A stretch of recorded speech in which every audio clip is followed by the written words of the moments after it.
In honor of St. Patrick's Day and to reaffirm the two countries' close partnership, President Biden will host the Prime Minister of Ireland for a virtual bilateral meeting later today. The two are expected to discuss a range of issues, from combating COVID-19 to supporting the Good Friday Agreement. Joining us now, the Prime Minister, or Taoiseach as he's known in his homeland, of Ireland, Micheál Martin. Also with us for this conversation, MSNBC contributor Mike Barnicle. Mr. Prime Minister, I'd like to start off by simply asking what you hope to accomplish in the bilateral meeting today. Well, first of all, I think the key objective is, of course, to deepen our relationship, the bilateral relationship between Ireland and the United States. And in President Biden, we have perhaps the most Irish-American president since John F. Kennedy. And his election was greeted with great affection and warmth in Ireland. And I will be thanking him for his consistent support for peace in Ireland and for the Good Friday Agreement. We will also, of course, discuss the transatlantic relationship between Europe and the United States, which is clearly now being reset by President Biden. Very significant degree of goodwill in Europe towards his decision to rejoin the Paris Accord, for example, in terms of climate change, rejoining the World Health Organization, and also his commitment to human rights across the globe. So that would feature dealing with COVID and the impact of COVID on our respective societies, and how Europe and the United States, and particularly Ireland, can work with the United States in making sure that we can collectively and jointly combat the COVID crisis. Because it's interesting, the number of Irish companies, for example, that have been involved in aspects of dealing with COVID, in terms of the tracker apps, for example. It's an Irish company who has been responsible for developing that near form in New Jersey and in other states across America. ICON, for example, another Irish company involved in terms of the clinical trials in other areas. And so quite a number of Irish companies have been innovative. And what that illustrates is the synergies, the importance of we globally and jointly dealing with this issue, because we are stronger together.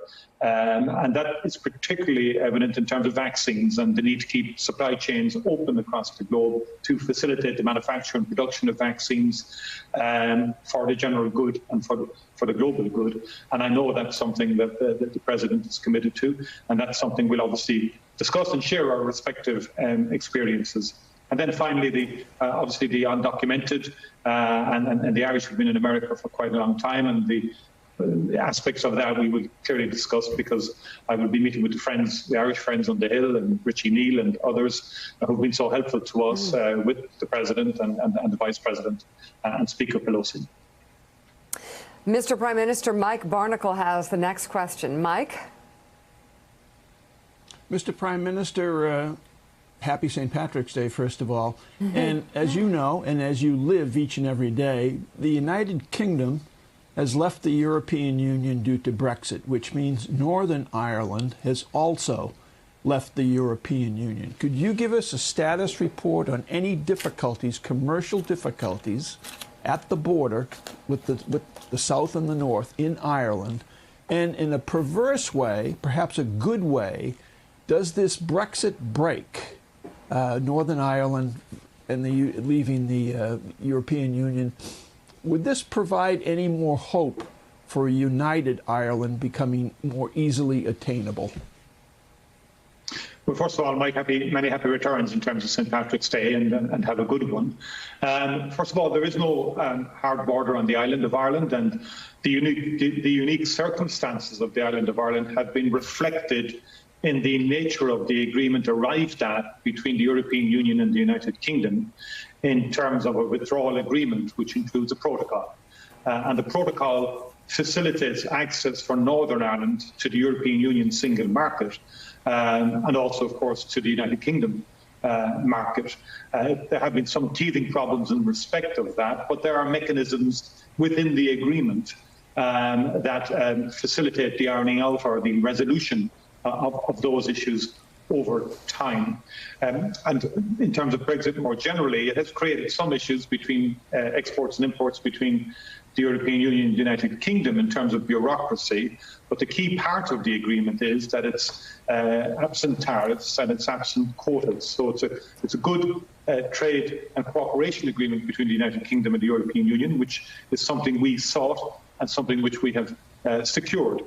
And in the context of Northern Ireland, the Good Friday Agreement, the support of President Biden, the Friends on the Hill and Speaker Pelosi has been very influential in securing our key objectives and preserving that peace. And in terms of the broader evolution of the Good Friday Agreement, I have developed an initiative called the Shared Island Initiative, which is really about we working out all traditions on the island of Ireland, working out how we share the island of Ireland into the future, irrespective of one's constitutional preferences, and we all have those, but really to build reconciliation, true reconciliation between traditions and people, to work on that, to develop on a significant number of North-South projects, and to build that understanding, build on the genius of the Good Friday Agreement. And remember, the Good Friday Agreement would not have happened without the interest and support of successive American administrations.